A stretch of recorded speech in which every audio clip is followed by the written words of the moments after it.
Barometer survey of 2015, the average South African who was surveyed, asking them about their socio-economic conditions as perceived before or after 1994, they reported amazing results.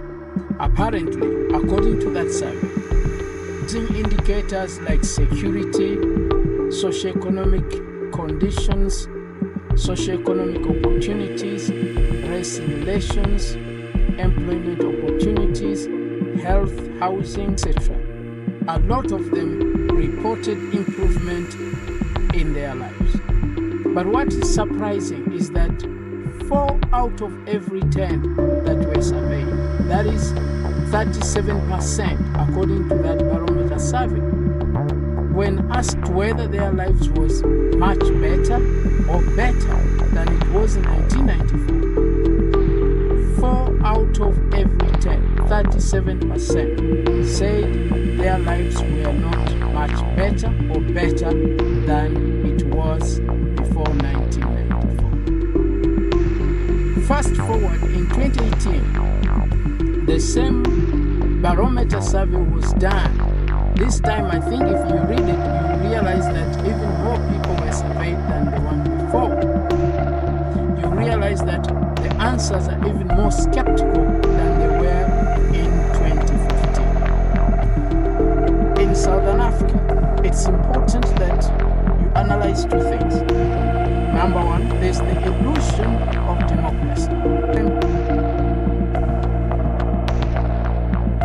Or they have had an illusion of independence, because many of those countries, when you read through their histories, the countries are worse off than they were before colonialism, or when the colonialists gave the countries to the so-called liberators of Africa, and the founders and fathers of democracy in Africa. Most of them, they have not been so successful in leading these countries to prosperity. So there's the illusion of independence, and you can name so many countries: DRC, Uganda, Burundi.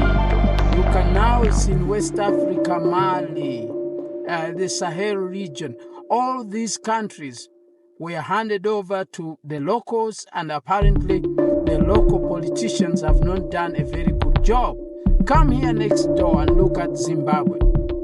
Okay, so there is the illusion of independence. But then, in case the country has remained independent, it has not had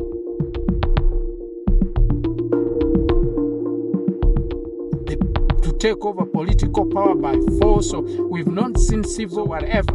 We've not seen those things. And it's the same one political party that have been running government for the last 20 or so years since the country got independence, so to say. This is an elusive democracy outlined in my introduction, and the one of 2018, you realize that many South Africans don't feel safe.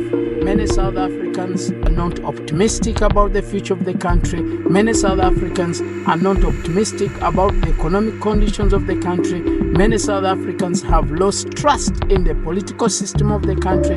Many South Africans have lost trust in the political leaders in the country. Many South Africans feel elusive when you ask them, optimistic are they about the democracy of the country? They are not feeling so optimistic.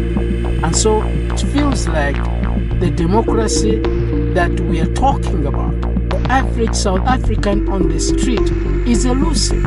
And it's elusive because a lot of them, they don't feel that the country is better. They don't feel that their life better or is much better than it was before 1994. And there are several reasons to that. Okay? If you look at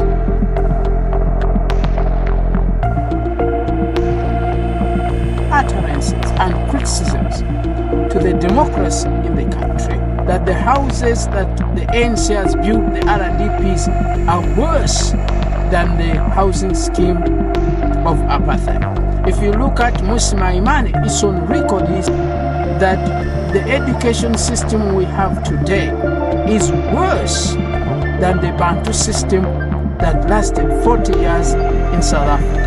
Okay, if you look at the health situation in the country, the disasters that the health department has been going on from health and ACD to so many that we don't know, caucus people dying in the hospital, doors hospital, and all sorts of things that go in, even covered under, that we don't hear of in the news.